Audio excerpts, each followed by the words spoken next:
This morning, Democrat Conor Lamb claims victory in Pennsylvania's special election, but at this point, the race is still too close to call. Plus, more shakeups inside of the Trump administration. Rex Tillerson is out as Secretary of State. Mike Pompeo has been tapped to replace him. The CIA could get its first female director, and more changes could be on the way. And breaking overnight, one of the world's greatest minds in science has died. Renowned British physicist Stephen Hawking has passed away at the age of 76.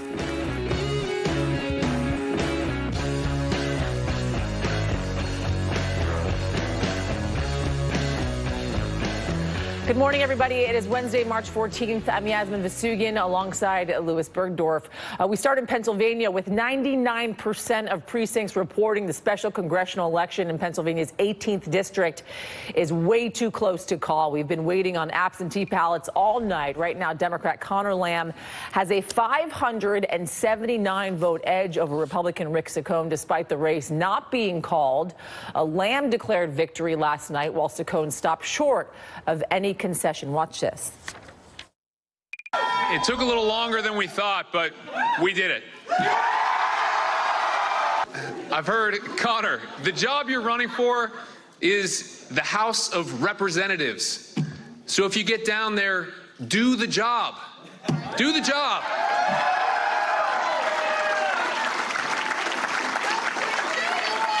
Okay, I will. Mission accepted. You know, we're still fighting the fight. It's not over yet. We're going to fight all the way to the end. Don't give up, and we'll keep it up. We're going to win it. All right, so under Pennsylvania state law, supporters of either candidate can request a recount if they believe there was an error in the initial tally. There is no provision, however, for automatic recounts in tight congressional elections. Rick Saccone's team tells NBC News that win or lose this race, Saccone will file campaign petitions next week to run in Pennsylvania's new 14th congressional district. Coming up this morning, Conor Lamb will be a guest on Morning Joe. Be sure to stick around for that conversation. Joining me now, national political correspondent for NBC News and MSNBC, Steve Kornacki, who has literally been up all night following this race. Poor Steve, I rolled into the studio. I got some rest. You, however, my friend, did not. And I know that you've been watching these counts come in all night. So what are you seeing? What are we waiting for? And what do we think the timeline is that we're actually going to get this final result? Yeah, boy, I wish I knew the timeline, because I signed off the air a couple hours ago in this same studio, and we believed at that moment that these outstanding numbers would be in momentarily. We had been led to believe that. We are still waiting. Let me take you through what exactly it is we're waiting on. Again, the margin right now for Lamb in this thing, it is 579 votes. That's his lead. The big chunk of outstanding votes are absentee ballots that were cast here in Washington County. So the question, you see it's red. You see that Saccone won it. It's traditionally Republican. So Saccone's looking at that and saying, hey, you know, can I eat into that 579? Now, there are only 1,195 absentee ballots here, so he would really need to put a dent in Lamb's number with a big showing in these absentees. The problem he has is a couple things. Number one, look, he only got 53% on election day. You know, to be eating into a lead like that, you probably need more than 53% when we count these absentees. Well, guess what, too? We've counted absentees earlier tonight in Allegheny County and in Westmoreland County, and the Democrat Conor Lamb is actually improving in the absentee relative to the election day. So if the election day was 53% in this county for Saccone, maybe if this form holds in the absentee, not even going to do that well. So he would need more than that, but maybe he could get it, and maybe that would make things interesting. That's what we're waiting for. I have to tell you, we have been calling and calling and calling the Washington County Board of Elections out there in Pennsylvania all night. What the best we can tell you is this. Number one, they were not planning to stay up tonight and do the absentee ballots. They traditionally do it the next day. That's what they were planning on. They decided, hey, close election, everybody's watching. Let's stay late tonight and do it. That's great. Okay. They are counting, apparently, these 1,195 ballots with one scan machine, telling us that is a consequence of not having planned for this. So one scan machine, all those ballots, and then they are going through the ballots. They're organized alphabetically by town in this county. About 10 minutes ago, we checked in. They were in the S's. Okay. So there's still a little bit to go. There's a lot of letters after S, yeah. Steve. So they got some time to go. That's for sure. I know you're going to be watching this for us, so thank you for that. And by the way, please get some sleep, Steve. Thank you. All right, Steve Kornacki for us. Thank you. Let's go to Washington now. White House correspondent for the Washington Examiner, Gabby Maranghello, joining us now. Gabby, good morning to you. Thanks for joining us. Good morning. As Steve was just taking us through this, it looks like it is going to be a photo finish to the very end in Pennsylvania. They're just at the S's. We still have a little bit of time to go. It looks like 90 minutes or so at least. What do you think this is saying so far about Republicans come the midterm elections in November? Because we know a lot of Republicans are looking at this race now to predict what exactly is going to happen come November.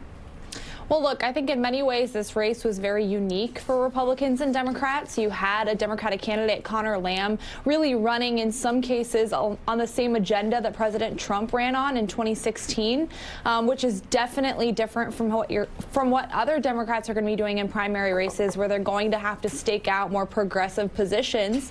But Republicans will tell you in the coming days, despite the outcome, that this was unique, that Conor Lamb was just an ideal candidate for Democrats to have in a district that went so heavily for Trump in 2016, and that was really so reliably Republican in both 2014 and in 2016 that Democrats didn't even bother running a candidate. This was a unique race.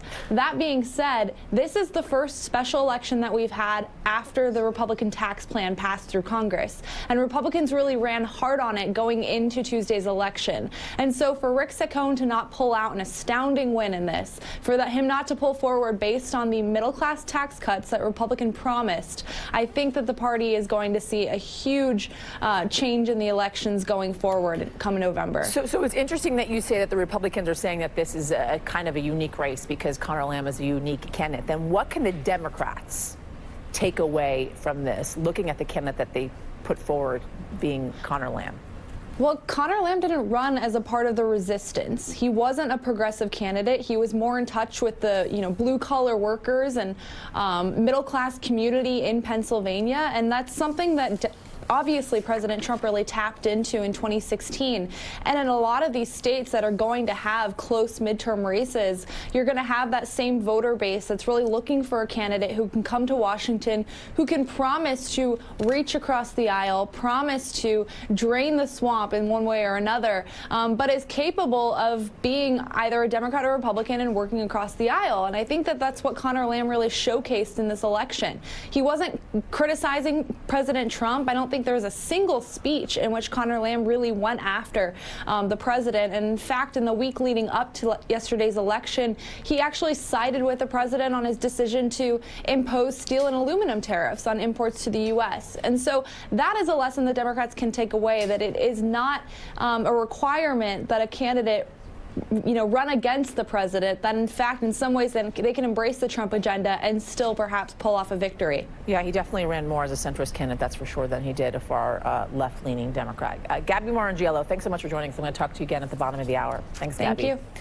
All right, we're piecing together the timeline and the firing of Secretary of State Rex Tillerson. A lot happening. Because of this storm, too. It was heavy and it was wet, and the winds were just strong enough to knock out some power. So cleanup day in eastern Mass. We still have winter storm warnings, though. Maine is still taking it on the chin. Northern New Hampshire, Vermont. And now we're actually going to watch lingering snow back in western New York. Syracuse is under a winter storm warning. And our friends in Erie, who have had a brutal winter storm warning for you. And you can see it on the radar. The nor'easter's over in the Maritimes, but moisture is stretching back right through Maine, all through New Hampshire, Vermont. I mean, the ski areas have now getting more snow in the last 2 to 3 weeks than they have for almost all the winter combined up to that point. So just an incredible late winter season for skiing and snowmobiling in northern portions of New England. So let's time this out during the day today. This is at 7 a.m. this morning. The blue shows you where we're lingering with the snow showers, and we could even see them in Pennsylvania. That's 5 p.m. this evening. And then tomorrow, another little batch of snow kicks down through Cleveland and Erie and through the high elevations of Pennsylvania. So once again, the snowfall totals 6 inches additional in Syracuse, and in northern Maine could even add another foot. Yeah, I saw one stat there, Yasmin. Bangor, Maine has now had 103 inches of snow on the winter. Wow. That's 8 feet. Picture that. That is unbelievable. Lots of cleanup happening, that's for sure, there this morning with all that snow. Thanks, Bill. Still ahead, everybody. Breaking overnight, iconic physicist Stephen Hawking has died at the age of 76. How he's being remembered this morning. That's next. All right, we're getting some breaking news, everybody. Joining me now, political correspondent, national political correspondent for NBC News, Steve Kornacki, joining me once again. Steve, again, you've been watching these numbers. It seems like we have an answer. We have an apparent winner in the Pennsylvania special election for the House District in the 18th. Conor Lamb, the Democrat. NBC News is declaring the apparent winner over Rick Saccone, the Republican. Now, I can take you through what that wording means. Obviously, we have been telling you all night, since about 11 o'clock last night, we're waiting on Washington County. We're waiting on the absentee vote in Washington County. And you had a lead there of about 750 votes for Conor Lamb district-wide coming into that. So what was going to happen in Washington County? We knew it was a Republican county. The question was, hey, in these absentees, was that going to be a little different? So I can show you. Finally, oh my God, we waited all night for these numbers. Here are the absentee numbers from Washington County for Conor Lamb. 609. He netted 609 from that pool. And for Rick Saccone, for the Republican, look at this, 547. So that was what we suspected was going to happen. It is a Republican county, but we were saying these absentees were favoring Lamb throughout the district. We saw it in Allegheny. We saw it in Westmoreland, a Republican county. We said we think we'll see it in Washington, but we got to see it to say we saw it. Well, now we see it. He beat out Rick Saccone in the absentee ballots in Washington County. So what does that do? That actually increases his lead there district-wide just a little bit. So we say he's the apparent winner. It is a very close margin here. As you can see, that is 641 votes that's separating them right now. 641. We still have a couple of pieces of business here. Just keep this in mind.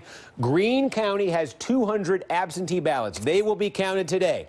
I hope. Those 200 absentee ballots, we really do have a pattern here, though, where these absentee counts, Lamb is doing a lot better in the absentee than in the election day. So, again, you don't really see Saccone making up anything based on everything we've seen in those 200 in Greene. Then what do we have? We got military ballots. They're going to be counted within the next week, probably about a week from now. How many of those are there? We're not sure. We think dozens, 75 maybe in the district. Again, Saccone is probably going to win more of those than Lamb, but we're talking dozens here. We're not talking a lot. Then the final little piece here is provisional ballots. There's, in the low hundreds of these, maybe 200, something like that. Again, we don't know the exact number. We suspect when you get up here in Allegheny County, probably going to favor Lamb there. We're not sure the rest of the district, but what you're seeing, as you can see, when you get outside of Washington County and what we just announced, so few outstanding votes outside Washington County.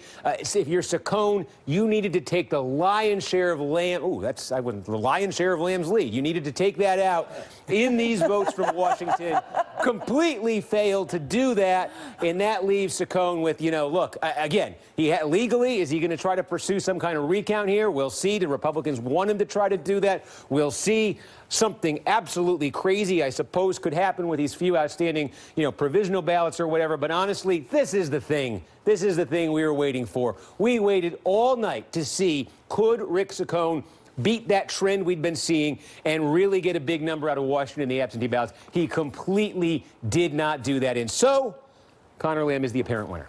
Unbelievable. Conor Lamb, the apparent winner, it seems, in the District 18 in Pennsylvania there. And Steve Kornacki, the apparent winner as well, because he gets to go home now. We made it. And get some much needed. And thank you, everybody. I promised people when I signed off a couple hours ago, I said, please stay up. You want to see the end of this. And I know a lot of people want to sleep, but I know a few people out there stayed awake. If you stayed awake to wait for this, I hope it's as exciting for you to see the final numbers as it is for me. I have a feeling, though, Kornacki, they might ask you to stay for Morning Joe, I have to say. Just saying. Sorry, buddy. Sorry, friend. By the way, Conor Lamb's joining Morning Joe as well. You guys do not want to miss that. Of course, Conor Lamb, the apparent winner, it seems, in District 18 in Pennsylvania. Still ahead, everybody. Rex Tillerson is out as Secretary of State. Is Veterans Affairs Secretary David Shulkin the next to go? We're following a new reporting about who Trump may be eyeing to replace him.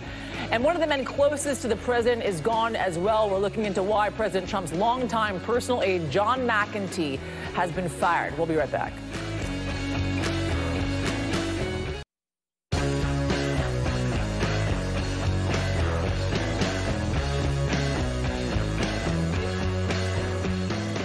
Welcome back, everybody. I'm Yasmin Vasugian alongside Louis Bergdorf. It is the bottom of the hour. Let's start with the morning's top stories. After months of speculation and even denials, Rex Tillerson is out as Secretary of State. President Trump announced his decision yesterday, appointing CIA Director Mike Pompeo to replace Tillerson. NBC News Chief Foreign Affairs Correspondent Andrea Mitchell has more on this shakeup. Andrea, good morning. Good morning, Yasmin. Rex Tillerson has said for quite some time that he would not quit, that the president would have to fire him face to face. In the end, he was fired on Twitter, followed up by a phone call from Air Force One. An emotional Rex Tillerson thanked everyone but the president, especially his State Department aides. They have been extraordinarily dedicated to our mission, which includes promoting values that I view as being very important, which means treating each other with honesty and integrity and respect for one another. Unlike Tillerson, CIA Director Mike Pompeo, a former Kansas congressman, graduate of West Point and Harvard Law, gets along famously with the president, having more FaceTime than almost anyone, delivering the daily intelligence briefing in person. If confirmed, Pompeo would give the State Department a fresh start. But would he be willing to challenge the volatile commander-in-chief, something that got Tillerson in trouble? I am concerned about Mike Pompeo's hardline positions on a number of issues, such as on Iran, potentially even North Korea. And so he needs to, as Secretary of State, also stand up to the president. And facing a May deadline on the Iran nuclear deal and the talks with Kim Jong-un, Pompeo will be home alone. Tillerson's legacy, a hollowed-out State Department, 38 key ambassadors not appointed, 16 vacancies as assistant secretaries, and all 6 undersecretaries will be vacant, including one fired today. I think Pompeo is someone who understands the need to work on the morale of the organization he's leading, and I think in that sense it could be a welcome change. The other big change, CIA veteran Gina Haspel, who would be the first woman to lead the agency, highly respected there, but as the former head of covert operations, likely facing a controversial confirmation because she carried out Bush White House orders to waterboard detainees in secret prisons.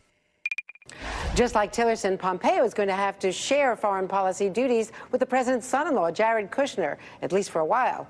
But unlike Tillerson, Pompeo is expected to have much better political skills at navigating this very complicated Trump White House. Yasmin? All right, thank you to Andrea Mitchell for that report. And President Trump hinted yesterday that there could soon be more turnover in his cabinet.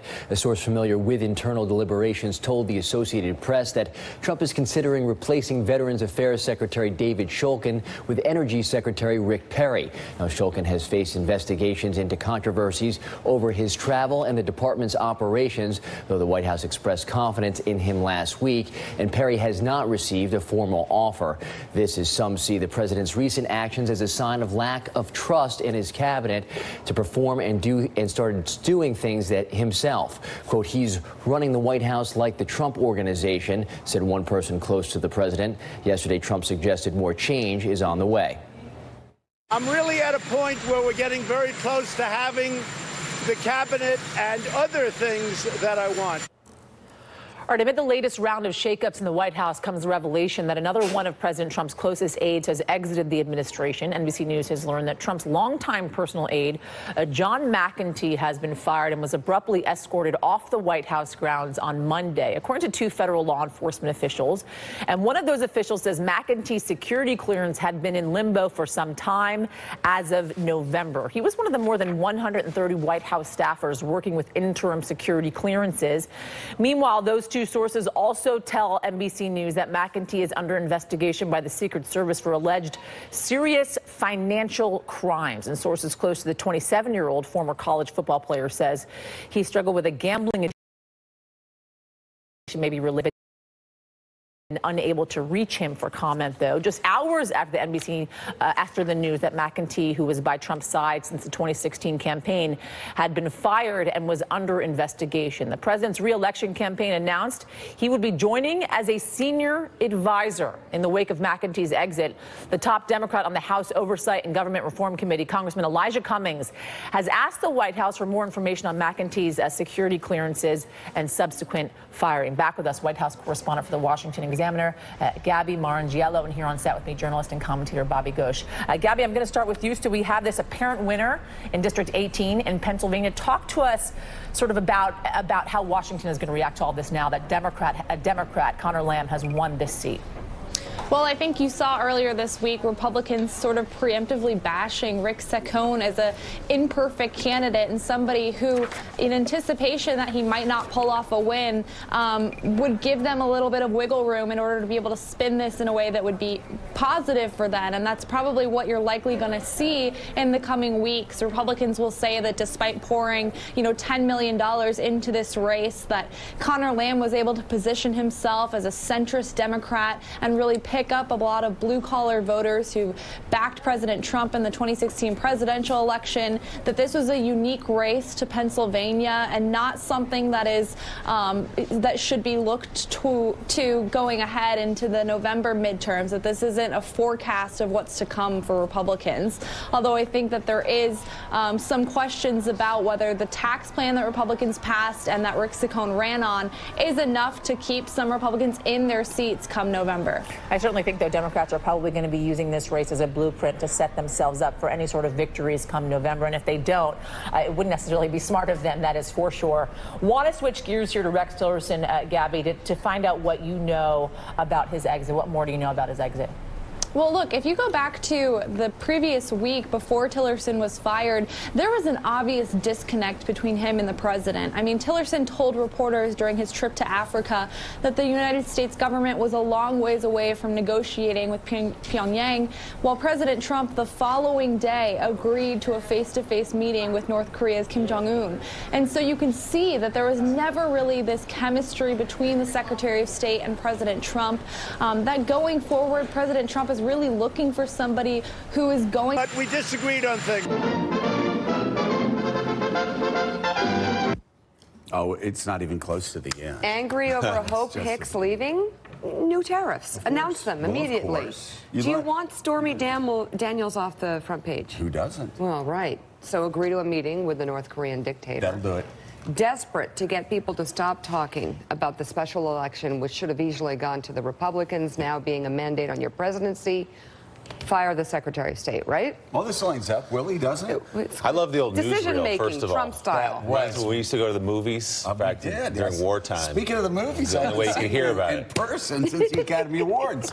We won Academy Award. Again? Yes! No. First repeat Best Actor. No, I was that fish, that the lady had sex with. Oh, my God. Welcome to Morning Joe. Did you see that? No, do you think I'm going to watch that?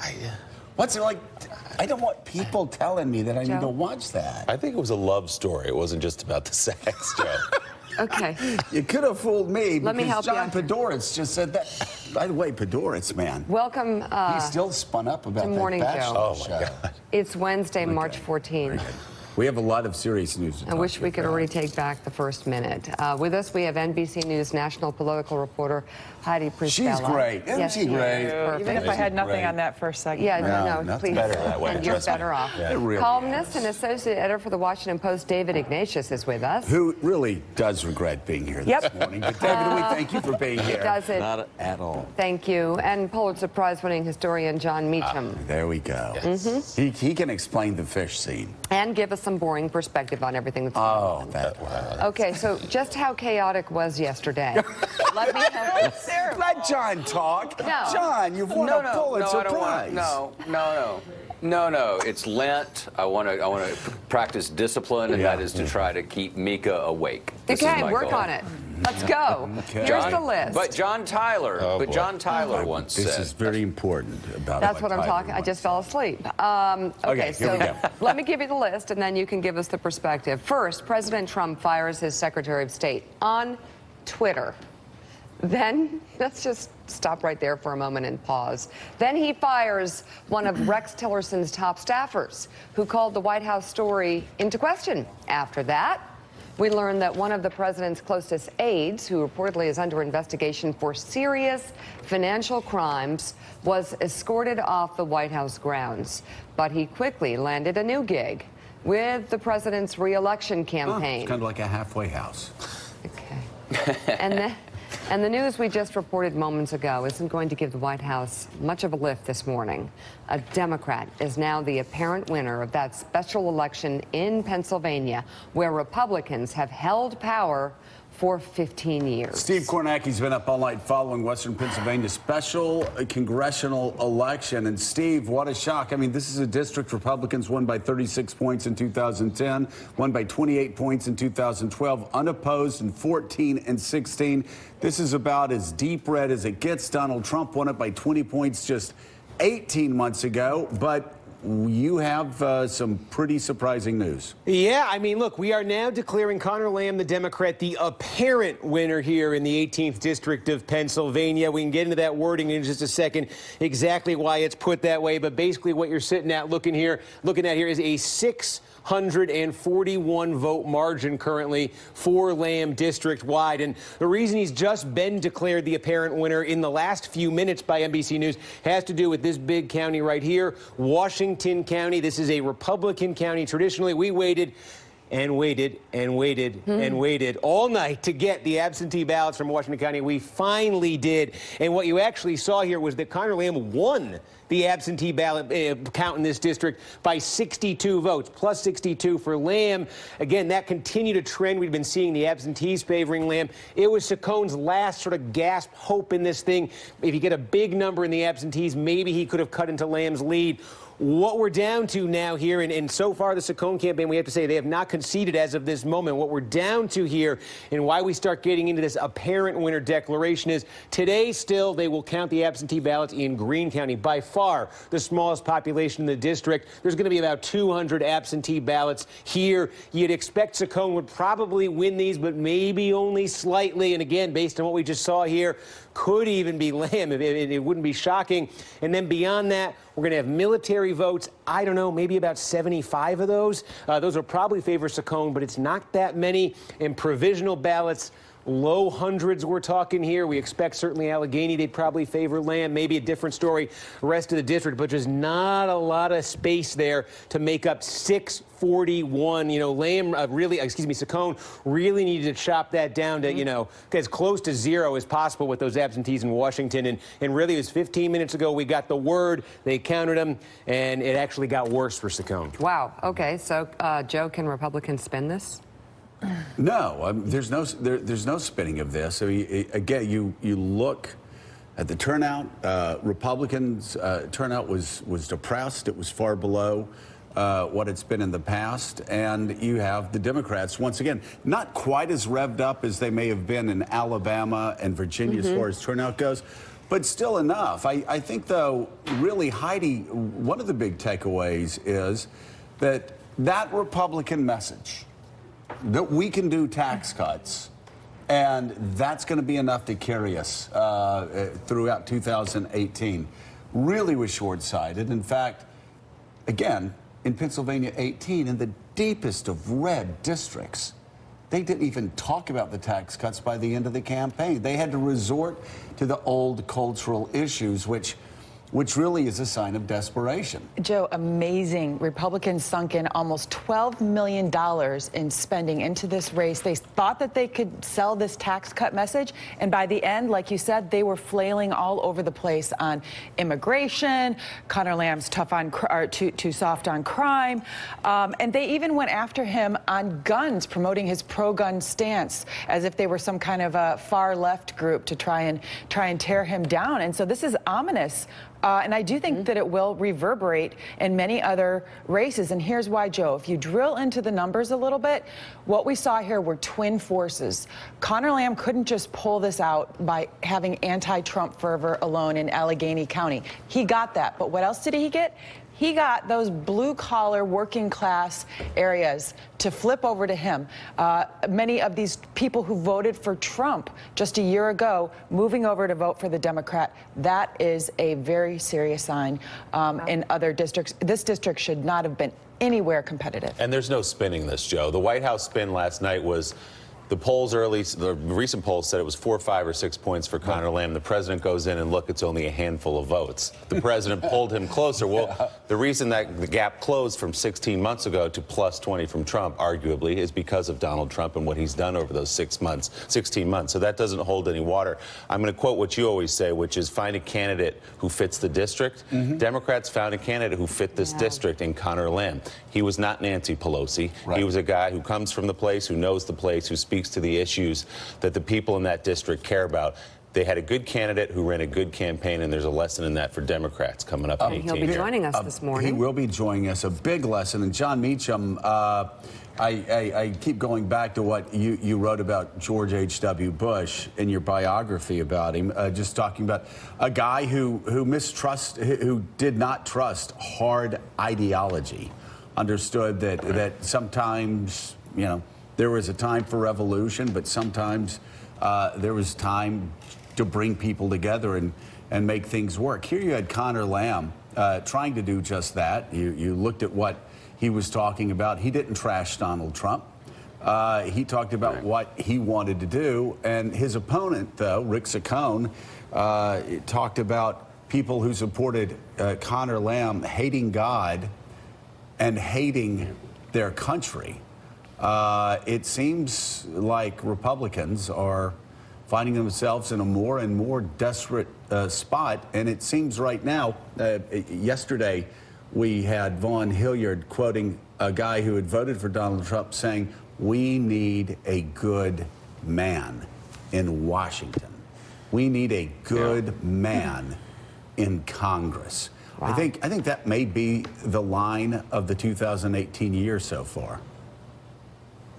It is, and it's, to my mind, you know, you have Virginia, you have Alabama, you now have Pennsylvania, the upcoming big Senate race here in Tennessee, where the former Democratic governor who's running against probably Marsha Blackburn, a Trumpian conservative. Bredesen just released an ad saying, "Look, I'm not against Donald Trump. If he says something sensible, you know, pause for laughs. But you know, if this happens, I will be with him.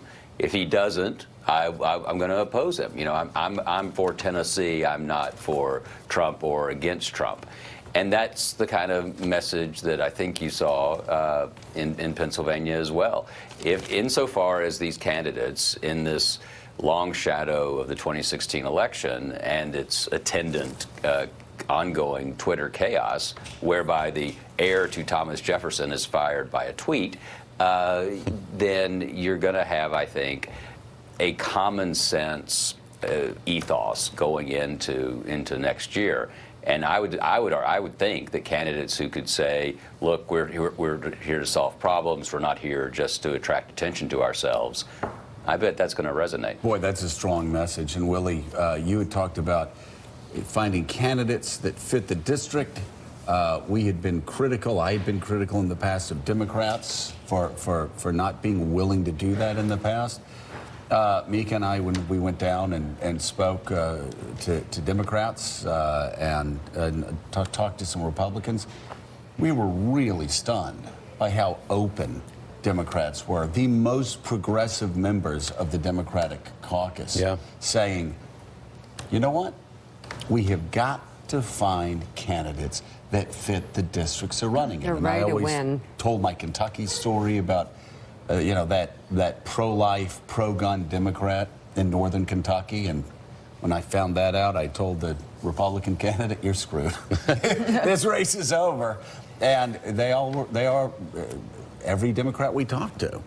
We're like, yeah, that's what we have to do to win. Find candidates that match the district. That's exactly what they did last night. And this wasn't even supposed to be one of the most competitive districts for Democrats. No. As the Cook Report and everybody else looked at it, this wasn't even in the top 100. Right. But the combination of Donald Trump's first 14 months and, as you say, this candidate who fit the district, I think Democrats will be looking that way now, that we can't have a national brand of a candidate. There are 435 districts that need 435 different candidates to fill those seats. Let's go to that district. Joining us now from Mount Lebanon, Pennsylvania, MSNBC correspondent Vaughn Hilliard. Vaughn, good morning. Good to see you. You've been all over this race. Is there any scenario by which at this point Rick Saccone can come back based on provisional absentee ballots? NBC has called Conor Lamb the apparent winner. What is Saccone going to do from here? Yeah, good morning, you guys. Rick Saccone's general consultant late into the night last night, as Conor Lamb was giving his speech, said that there would be no concession and there wouldn't be a concession for several days. This could go all the way to next week, is when those provisional ballots, the military ballots, those absentee ballots from Greene County, those all won't come in until all the way up to March 20th. And they said it may take up until then, until they make their decision. And Rick Saccone, when he took the stage last night, was quite clear himself about his own intentions. You know, we're still fighting the fight. It's not over yet. We're going to fight all the way to the end. Don't give up, and we'll keep it up. We're going to win it. It took a little longer than we thought, but we did it. I've heard, Conor, the job you're running for is the House of Representatives. So if you get down there, do the job. Do the job.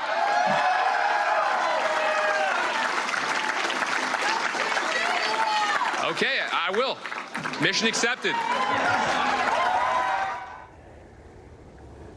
6 hours before NBC called it, Conor Lamb, as you just saw, decided to take the stage himself and call the race on his behalf. For Republicans, Heidi was alluding to this earlier, outside groups spent more than $10 million to help out Rick Saccone in this race. One super PAC alone had 80 people, paid door knockers here on the ground to make up for what the campaign didn't have. To put in $10 million to save this sort of a district is a concern for Republicans. The NRCC put in $3.5 million. The NRC itself, which usually doesn't get involved financially, they put money into this race. At the same time, this was big for Democrats here because this was their golden opportunity. You're talking about recruiting candidates. This was a guy who fit the district. You were mentioning the guy who said that he was making a vote for decency. That was a Republican. There was also a Republican woman that I talked to over the weekend that called Conor Lamb every mother's dream. This was Conor Lamb, who was, you know, the former Marine, the former federal prosecutor. Everybody knows that story. But also, though, it came down to those local issues. And I talked to this man, Anthony Ross, who I first met on Monday over in Cannonsburg in Washington County. And he, at the time, he was a Trump voter, and he told me he still was unsure how he was going to vote. I called him up late last night and I asked him, and he told me he cast his vote for Conor Lamb. And he said what fried, in his words, fried Rick Saccone's butt was his unwillingness to concretely say where he stood with labor in this district. This was a man that worked for 42 years at a sheet and tubing steel facility in Cannonsburg when it shut down in 2008. And he said ultimately he felt that Conor Lamb, while he still supports Donald Trump, was that candidate to represent PA-18. Fascinating. Vaughn Hilliard, inside the district. Also, you talked about how that Republican money, the President of the United States, the Republican President of the United States brought in to close the deal at the last minute and apparently couldn't get it done. Vaughn, thanks so much. Could not get it done. Let's go back to Steve Kornacki. Looking ahead to the midterms, Steve, can Democrats pull clear lessons here beyond having a candidate that fit the district, which they haven't had in past special elections? Yeah, look, I think the lesson, and maybe it's not just for Democrats, or maybe the indicator, that's the better word, the indicator that comes out of this is, you know, this is not an isolated event that we just saw here in Pennsylvania 18. Look at it this way. From the start of Donald Trump's presidency, go back to April 2017. That's when we had our first congressional special election of the Trump era. You were then in a district in Kansas that Trump had won by 27 points. In that special election, the Republican won, but the margin fell down to 7 points. This is a pattern we've seen a few times since. Went out to Montana a couple months later. Trump had won the state by 21. The at-large congressional district also falls down to 7. Again, you're seeing a double-digit swing. How about South Carolina, the 5th district? Trump had won it by 19. Went all the way down to 3 in a special election. You did have Georgia 6 in here. That's one where Republicans, Trump won narrowly, Republicans won narrowly. That one's in there as well. But then, you know, look, you had Alabama. Trump won the state of Alabama by 28 points. Doug Jones ends up eking that thing out on election night. And here we go. This was Trump by 20, and this is, you know, basically Democrat by, you know, 0.3. But you're getting double-digit swings now, in 5 of these congressional senatorial special elections. Double-digit swings. That really looks like a trend. Yeah, you know, and Steve, the problem is, as Willie underlined, you've got about 120 districts that are even more competitive than Pennsylvania 18 that the Republicans are now going to have to try to defend. It used to be that people said, oh, you've got 30, 35 districts that are actually competitive out of 435. Pennsylvania 18 shows they're going to have to be defending 100+ districts. I'm not exactly sure how they spread that money around. Here's the interesting thing that's raised by this district. The character of this district is a little different than what we normally talk about. I think a lot of times when we've looked at these congressional districts, they fall into two categories. One is sort of the Trump surge district, where maybe Republicans, you know, have either lost it in the past or narrowly win, and then suddenly they win by double digits. I'm not sure why I'm pointing back at the screen. Right. I have nothing on there.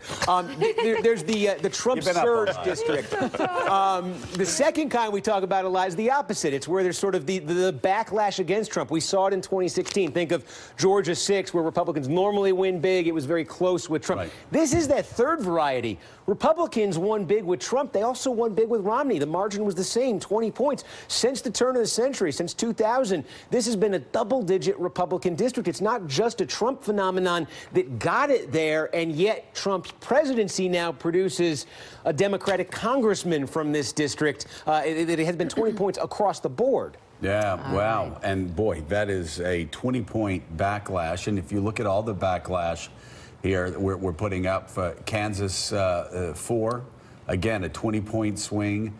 Georgia 6, a 3-point. Alabama, you've got 15. South Carolina, 15. Alabama Senate, 30. Now we have another 20-point swing.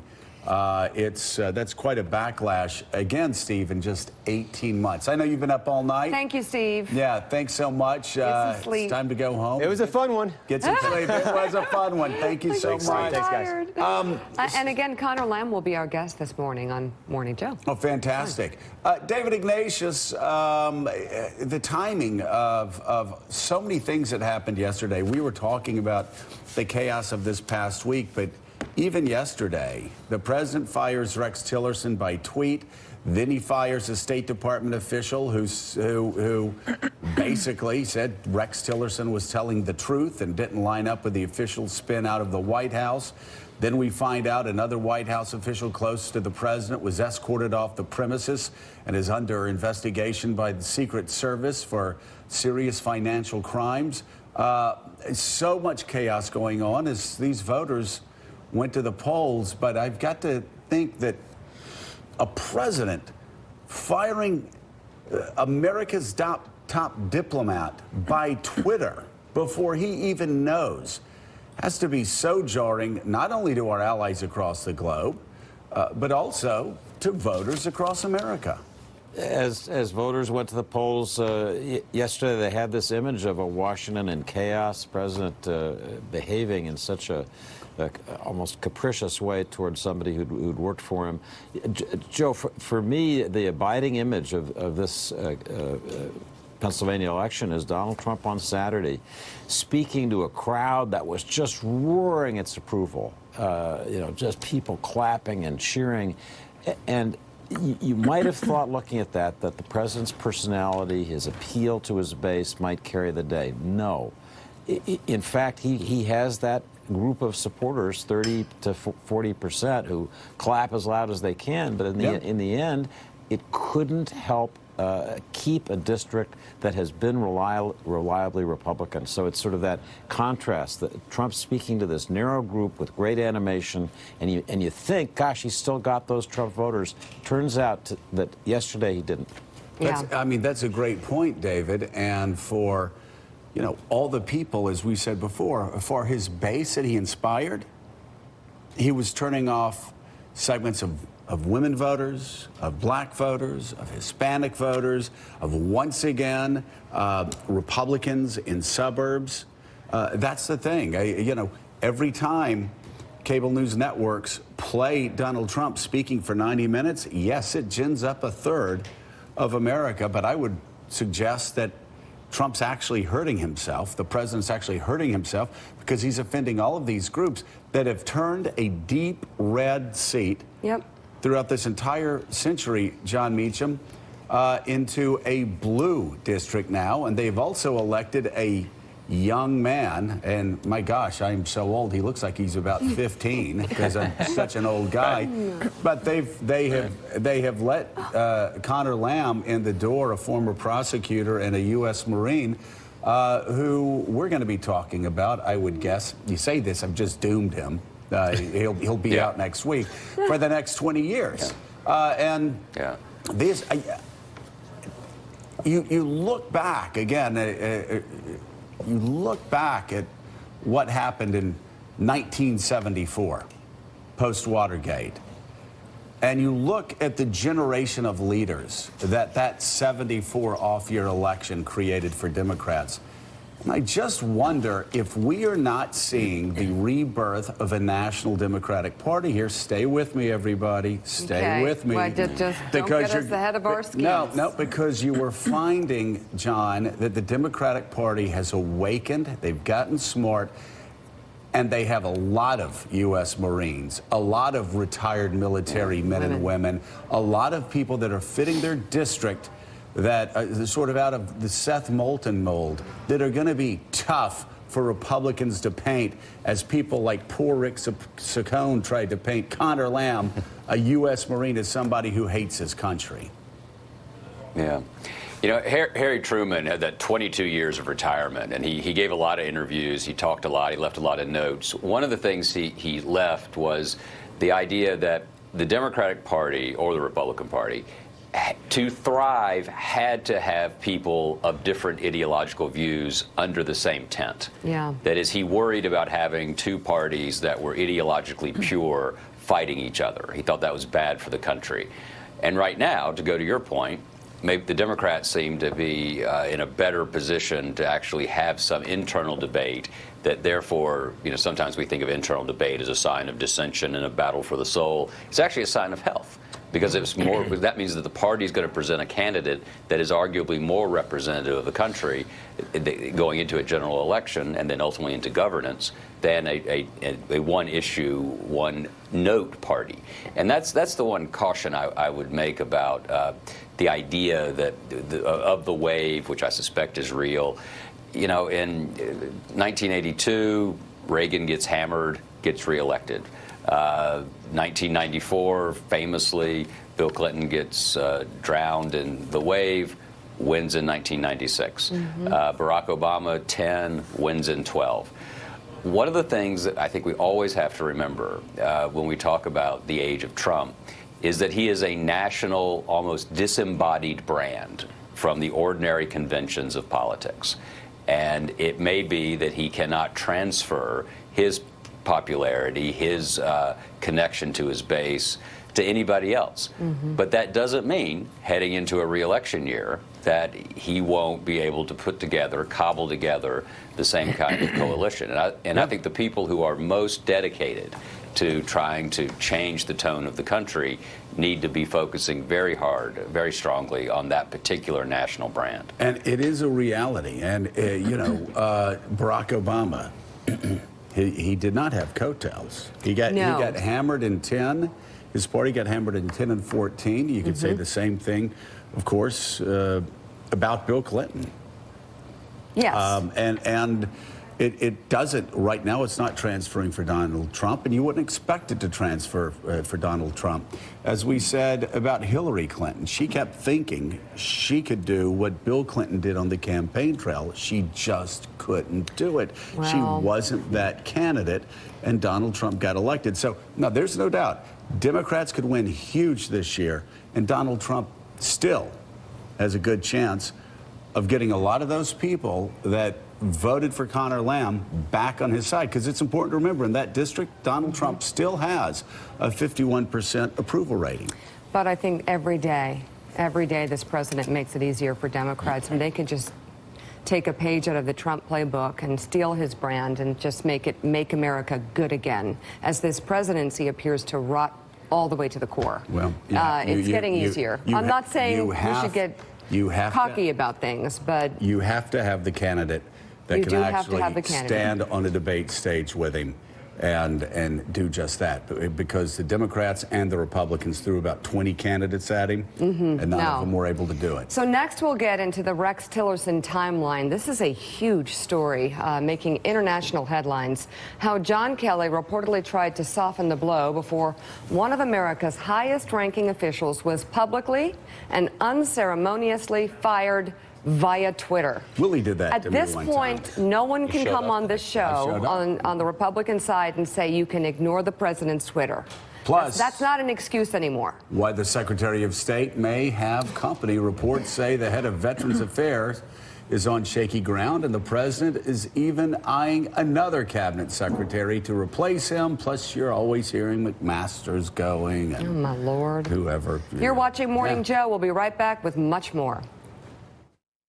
I'm really at a point where we're getting very close to having the cabinet and other things that I want. So we have I mean, a lot you really of good. need to think ahead, dude. He just doesn't have a lot of good choices. Okay, Do also you want to ahead. be poisoned in prison? But we kind of knew you want this. to be poisoned How did he out not of know prison? this? Like, it's not like this guy's going to move to London anytime Think ahead. soon. Don't move. Manafort, don't move to London, okay? Also dude? ahead, we're going to bring in the former Secretary of Homeland Security, Jay Johnson. We'll be right back. Today at 10 o'clock in the morning, students from more than 3,000 schools will participate in a national school walkout. It will last for 17 minutes in honor of the 17 victims at Marjorie Stoneman High School shooting in Parkland, Florida, 1 month to the day. Joining us now from Parkland is a senior at Florida's Marjorie Stoneman Douglas High School, David Hogg. David, good morning. It's good to see you. I want to talk about the walkout and your objectives here in a minute, but it strikes me as I see you guys on TV and listen to you, you've been thrust forward as advocates, and good for you for raising your voices, but haven't heard much about how you're doing. You guys suffered an unimaginable trauma in school that day. How are you doing? How are your classmates doing? We're all doing as good as we could be. This is an unimaginable tragedy that nobody ever thinks will happen to them. Nobody should ever think would happen to them, but it can and it does. Sadly, that's what happened here in Parkland. But I think what the difference this time is that we're all standing up and we aren't closing up like many communities before us have. We're opening up to the world and the nation to show and expose the wounds that we have acquired as a community so that no other city, no other club, and no other person has to be affected in such a negative way. Hi, David. It's Heidi Presbella. Thanks for being up this early. What is next? We're going to have this march, and certainly this is going to draw a lot of attention to the issue. But at the same time, I'm sure you're following what's going on in Washington and seeing that the chances of major movement on gun legislation is evaporating by the day. You have an election coming up. Do you see these threads between all of the different students who are organizing in different cities as part of a new grassroots movement? And what do you think will happen in the run-up to the election? I think what's going to happen in the run-up to the election is if our elected officials don't take responsibility for their inaction on both sides of the aisle, then we are going to kick them out of office.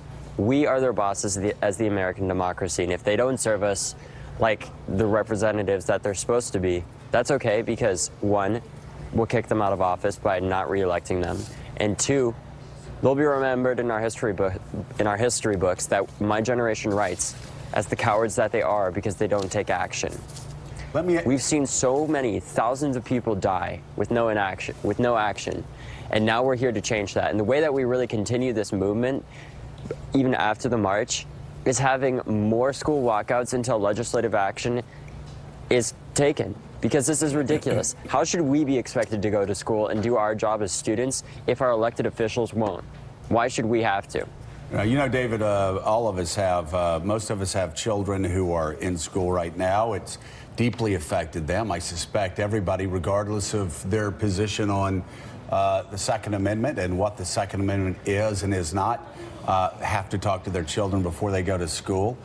It is interesting that we had John Della Volpe from Harvard's Institute of Politics talking about polling numbers that I've seen before that are fascinating, that millennial voters, while more progressive on just about every other issue, actually are more conservative when it comes to guns. Obviously, those of you that have taken the lead after Parkland are not in that position.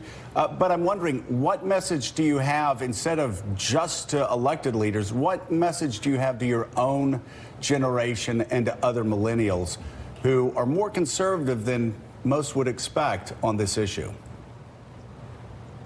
One thing I think is important to remember about those polls is conservative students and conservative people of the millennial generation are typically a lot more politically active. So the polls may be biased in that way because many students that have more liberal views may just not partake in them. So there may be a skew in the polls that way. And also I think it's important to realize for the students out there that are that want to know what to do next, it's get out and vote. Research what who your politicians are even. Know what they do. Know who they're supported by legislatively. And know who's supporting them financially for their campaigns. Because ever since Citizens United, we've seen a massive growth in the amount of campaign contributions and corruption in politics as a result. And that has to change. Sadly, our parents haven't done so, so my generation does. All right, David, thank you so much for being with us. Hogg. We greatly appreciate it. Incredible. Still ahead on Morning Joe. I hate to put this pressure on you, Rick. They're all watching because I won this district like by 22 points. It's a lot. That's why I'm here. Look at all those red hats, Rick. Look at all those hats. It's a lot of hats. And we just had a poll. We're more popular now than we were on Election Day. This guy should win easily, and he's going to win easily. Wow, nothing like setting somebody up for the fall. He did not win easily. No, he didn't. Hey, a lot of red hats out there. Yeah. All right. It's painful. Yeah, In fact, it doesn't look like the president's president's candidate won at all. We're going to talk to the apparent winner of the closely watched Pennsylvania House race. Democrat Conor Lamb will join us live. We're back in 90 seconds. A lot of red hats out there. It took a little longer than we thought, but we did it. I've heard, Conor, the job you're running for is the House of Representatives. So if you get down there, do the job. Do the job.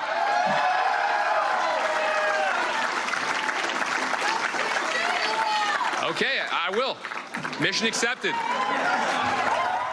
That is Democrat Conor Lamb, the apparent winner of Pennsylvania's special congressional election, who erased the president's huge margin of victory in 2016 to beat out his GOP opponent in a traditionally red district. And he joins us live straight ahead. And that capped a very chaotic, Boy, it was chaotic. What? really chaotic 24 hours for the White House. Willie, that was one of the more chaotic. It's been chaotic week after week after week, but this was especially chaotic.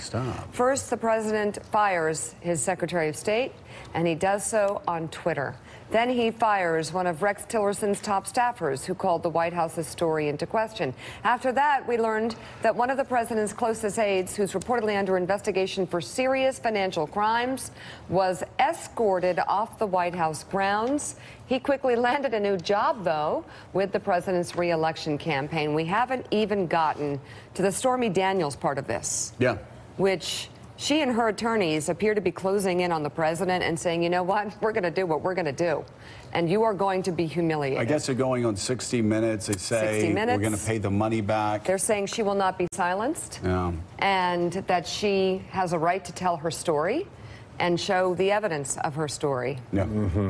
This is not going to be good for the president. John, what does she mean by the evidence? Well, they keep alluding to documentary evidence, photographs, and potential video and text messages. Now, I don't think the text messages, Donald Trump's not a big texter, but photographs and videos, gosh knows what those things might be. That 60 Minutes interview, by the way, has already been conducted by Anderson And they're Cooper. trying to stop it. And I'm told there may be some if not visual evidence, It's some been delayed. relaying Corroborated. evidence. So Yep. It's supposed to run this weekend, and CBS, to their credit, is really trying to make Vetting this it. airtight, because apparently some of the things that she says are pretty salacious, and some of them you just can't, because it happens in the privacy of a bedroom. Well, and this is her attorney. The president and Mr. Cohen have purposefully ignored our settlement offer, thus doubling down on their efforts to muzzle Ms. Clifford and prevent her from telling the American people what happened. Time to buckle up. Here's the problem. If they can provide proof of the president having sexual relations with a porn star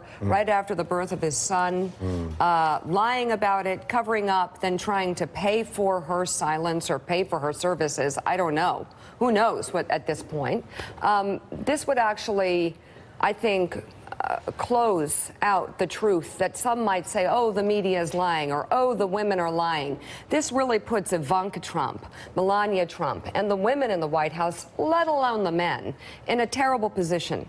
You can't protect someone from this type of information that comes out about them. You can't overlook it. You can't be a counselor to the president and not comment on something like that. It'll be a whole new ball game if this all comes tumbling out. Well, and John, again, I'm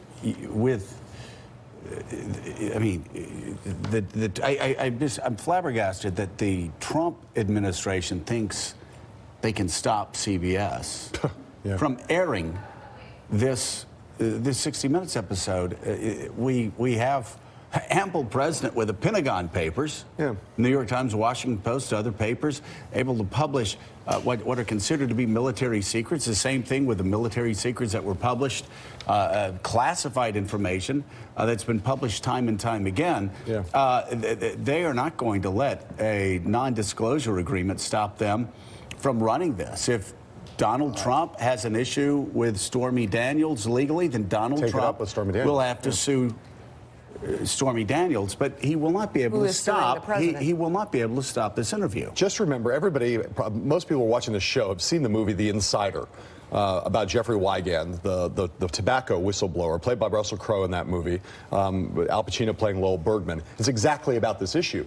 Wigand had a confidentiality agreement with Brown and Williams, and 60 Minutes pursued that interview back now 15, 20 years ago to try to get him to go on the air and talk about the effects, what the tobacco industry had done to suppress evidence of the carcinogenic effects of tobacco. And you couldn't stop 60 Minutes because Jeffrey Wigand had a confidentiality agreement with the tobacco companies. It's the same thing. Yes, you could try to enforce a confidentiality agreement in court against the parties in the contract. Right. But CBS, 60 Minutes, Morning Joe, NBC News, whoever, we have no obligations to honor anybody's private confidentiality agreements. If we're doing something in the public interest and they're telling the truth, we put them on television. You can't, you're not going to, there's no prior restraint on that kind of publication. But it appears that agreement was sloppy and the president didn't even sign it. I agree. Sign it. That's a whole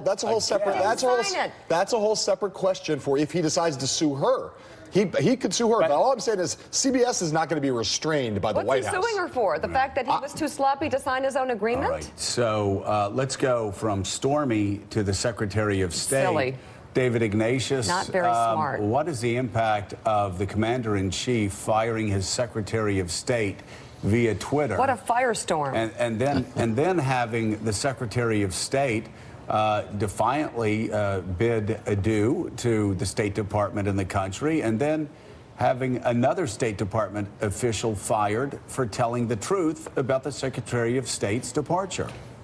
Well, this is was a day in which the White House cruelly enforced its will on the State Department and completed something that really began last fall when Tillerson first came to be undercut by the president. Any president needs to have a Secretary of State who can speak for him, and Trump didn't have that person in Tillerson. So you can argue that in terms of the country's interests, it's good to have somebody in whom he has confidence, especially as he heads into a very sensitive negotiation with North Korea. I think there's little argument about that. Mike Pompeo can fix a lot of the things that went wrong for Tillerson simply by hiring some ambassadors, communicating better.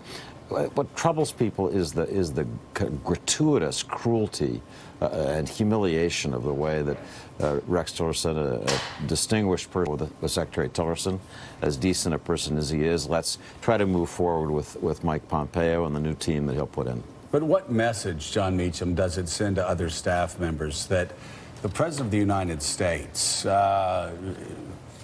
participates in this cowardly act of firing America's top diplomat by Twitter? While he's abroad. While the Chief of Staff knows the firing is coming and doesn't even give the Secretary of State a heads up, other than saying, well, you may be getting a derogatory tweet sometime this weekend.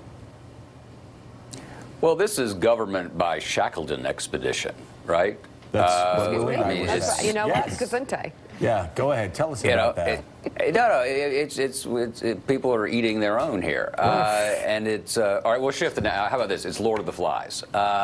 It's just it's this crazy. It's a totally chaotic environment where there is no trust. Partly because I think there's no shared conviction about why they're there, except that they would all like to be there. I think one of the true things the president said recently is everybody wants a piece of the West Wing, which is such an elegant formulation. Everybody wants a piece of the White House. But there is something to that.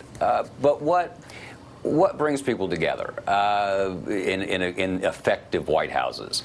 Obviously, there's always personal ambition. Obviously, there's always the personal interests as well. But the great ones have also actually wanted to do something that took the country from point B to point A, that made progress happen. And what this president has failed to do continually is articulate an agenda of hope as opposed to one of fear. Well, and I think that's the central reality of where we are. Well, John, there's also loyalty. You can still talk to Reagan staffers who still speak glowingly about the man they worked for. You can talk to George W. Bush staffers who were disillusioned in 2004 and 2005, but talk to them now. They all speak glowingly and with great deference and respect about the man they served with. Obviously, Bush 41, the same. But right now, you don't have that loyalty because loyalty doesn't flow down, it doesn't flow up. By the way, another thing that is going to cause this White House to be destabilized today is if they need another thing happening was the election results in Pennsylvania 18 last night. Conor Lamb, who we're going to be having on the show soon, won in Pennsylvania 18 in a district that the Republicans won unopposed in 2016, unopposed in 2014, won by about 28 points in 2012, won by over 30 points in 2010. This is as red of a seat as it gets. And it is the deepest, reddest, most Republican part of Pennsylvania that's been solidly Republican since the turn of the century.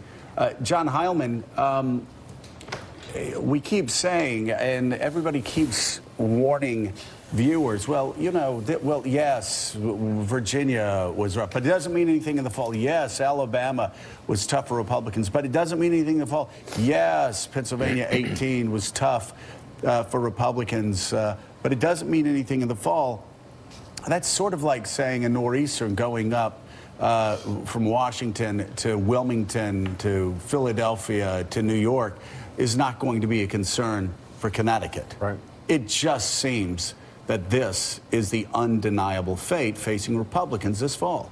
I agree with that 100%, and all of those precedents matter, historically speaking. You can derive certain kinds of warning signs from them. This one in particular, though, and you guys were discussing it in the first hour a little bit, is, I would say, particularly alarming for Republicans, because here's what didn't happen over in this race. What didn't happen was after Donald Trump and the Republicans passed their giant tax cut, the biggest thing that the president has accomplished. No impact. What they didn't do was go and even campaign on it. They didn't think that that was how you win this Trump district. They didn't go down and say, we have a raging economy, we've got a great stock market, we've just passed this tax cut, that's how you win the race.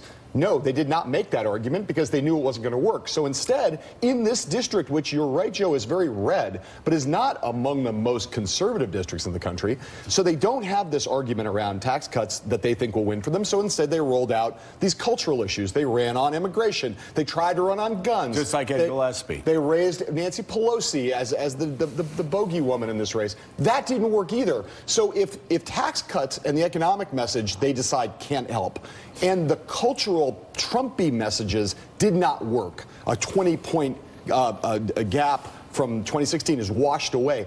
What arguments are they going to go to the Hillary Clinton districts? What arguments do you win in? I was just going to say these. What arguments will win for you there, guys? Yeah, I was just saying that these races aren't in California or New York or Illinois where Hillary won. We're talking about Western Pennsylvania, which James Carville called Alabama, Alabama, which I call Alabama, and Virginia, home of the NRA. Right. We're not even talking about these Obama-Trump districts, because if you take the Hillary Clinton districts, they'd win the House, right? And then we go to the Obama-Trump districts. You know, the Republicans say their argument here is that, well, Conor Lamb was just an unusually good candidate and Rick Saccone was an unusually bad candidate. Well, here's the problem for Republicans. There are many Conor Lambs out there. I went to one of these Obama-Trump districts in southern Illinois where Mike Boss is up for re-election. Brendan Kelly got a great pedigree. He's doing the same thing that Conor Lamb is doing in Pennsylvania. He's a former naval officer, prosecutor, and what you're seeing here is many Conor Lambs around the country.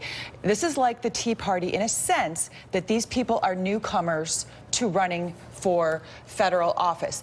But here's the difference with the Tea Party. These are people who have very deep civic ties in their communities. They're former federal prosecutors. They're former CIA officers like Alyssa Slotkin in Michigan. So they are people who are uniquely embedded and popular in their districts. So message here is Conor Lamb is not a one-off. You're seeing Democrats like him rise up who have not run for federal office before. Conor Lamb, in one of his first campaign ads, was shooting an AR-15. He's against abortion, although he respects the Supreme Court decisions on it. And he called for new leadership, including on the Democratic side in Congress. That means Nancy Pelosi has to step aside. So he didn't fit a Nancy Pelosi or even a Chuck Schumer vision of what the Democratic Party should be. He fit what would win in that district. And so if Democrats use that as a new guiding philosophy, go district by district, don't have a national argument that focuses solely on cultural issues or identity politics. If you want to win, you may not agree with some of the things the guy says. You may not like his position on the AR-15 or on abortion, but if you want to win the district, the tent has to get a little bit bigger, and it has as of last night in Pennsylvania. Yeah, no doubt about it. Let's bring in James Do we have Stavridis. the Admiral? You know what? And I'm going to take you to break. Well, but I wanted to say hi to him really quickly. No, you can't say hi to him right now. I want to see if the Admiral saw the movie about the Admiral does not want to say hi to you. Wow. Okay, still ahead on Morning Joe, we'll talk with Conor Lamb, who declared victory in yesterday's special congressional election in Pennsylvania. No, you just talked too much. Can't get a word in. No, you. But I first, can't. Am I seriously? Do I have duct tape on? We also have the potted former plant. Secretary of Homeland Security, Jay Johnson, who is standing by. So a lot to get to, Joe. You're watching Morning Joe. Just sit back and watch. We'll be right back. Say a word. I swear to God. Could you address the main headline of this story that you called the president a moron? And if not, where do you think these reports or ideas are? I'm not going to deal with petty stuff like that. I was asked about that. I'm not going to deal with that kind of petty stuff. And I'm just not going to dignify the question. I'm not playing. These are the games of Washington. I'm not dignifying the question with an answer. You know, that's a really old question. I think I've answered the question. You think you answered the question? I've answered the question. Okay. Well, I guess he did, actually. Right. When you think about it. Oh, he answered. He answered. All right. By not denying 3 times. Well, I mean, and take a look at what's around it's opposite of Judas. and you decide. He did not. Joining us here on set, former Homeland Security Secretary Jay Johnson. And in Washington, now you can talk to him, Joe, and you can even say hi. Oh, there he is. Former NATO Supreme Allied Commander, now the Dean of the Fletcher School of Law and Diplomacy at Tufts University, retired 4-star Navy Admiral James Stavridis. He is Chief International Security and Diplomacy Analyst for NBC News and MSNBC. And we won't ask him about the shape of water. Okay. Hey, so Admiral, I've been asking David Ignatius to talk about the firing of the Secretary of State. What impact does that have? I mean, we obviously know the impact it has in domestic politics, but take it internationally. What impact does that have when we find out that the Commander-in-Chief of the United States of America fires his top diplomat via Twitter in an extraordinarily cowardly and disrespectful way? Yeah, I almost hesitate to do this with John Meacham watching, but I'll pull something out of history, which is back in the 17th century, occasionally the British Royal Navy would literally shoot an admiral who lost a battle to encourage the others. And I think that a lot of the international reaction to this is there will be others shot before this is over. So that revolving door hurts us diplomatically. Look, what's important here is where will Secretary Pompeo, the 70th Secretary of State of the United States of America, where is he going to take it? Here's what I hope. He focuses on alliances. He focuses on the interagency process. He's a good guy who does not have sharp elbows. And I hope he focuses at least a bit on the soft power part of the business, Peace Corps, USAID. He's got roots in that area as well. And lastly, he's a good communicator, which Secretary Tillerson, you know, God bless that laconic Texan, just was not a good communicator. So let's hope we go in a good direction. I think that's what the internationals will be seeing. Well, and Mike Pompeo, just looking from a distance, seems to have figured out how to communicate with Donald Trump while walking the fine line, testifying along with the other intel chiefs that Russia was trying to interfere in the election while not incurring too much wrath. I want to get you in a second, Mr. Secretary, but first, John Heilman, a lot of people are immediately assuming that the president's picks via Twitter for Secretary of State and CIA director are a fait accompli. They are far from passing the sniff test in Congress. Yeah, I think Mike Pompeo, having been confirmed and having the history he has in Congress, I think will probably have a relatively easy time becoming Secretary of State. I think that the new potential head of the CIA is going to have a serious grilling because of the issues around enhanced interrogation and torture. She's likely to get confirmed, but that is not going to be an easy passage. There are going to be a lot of tough questions for her from both sides of the aisle. Do you think she's likely to be confirmed? I would have to look. I mean, she's going to need Democratic votes. She's going to need Democratic votes, but you know, I mean, she's a historic first, and she's the first woman. I'm not saying that's the only reason, but she'll get a hard look, and she will get roughed up in her confirmation hearing, I am sure. But if I had to bet today on whether she's going to get confirmed, I'd say probably yes. Mr. Secretary, from a Homeland Security perspective, this instability and all this movement in and out of the White House and now the State Department, how does that impact Homeland Security? This can't be a very well. First, I have to say, good sign. Everyone forgets who the first cabinet officer was to resign in Donald Trump's presidency. It was me. Oh, right. Designated survivor, 7.5 hours. I was the first. I'm going to write a book about that. Yeah. I should. The longest 7.5 hours. Exactly. First in the honor roll, so to speak. Yeah. So, I don't think the turnover, the upheaval that comes with the turnover, can be overstated. Yeah. Imagine a large public company like ExxonMobil, for example, where the turnover in CEO was every 14 months.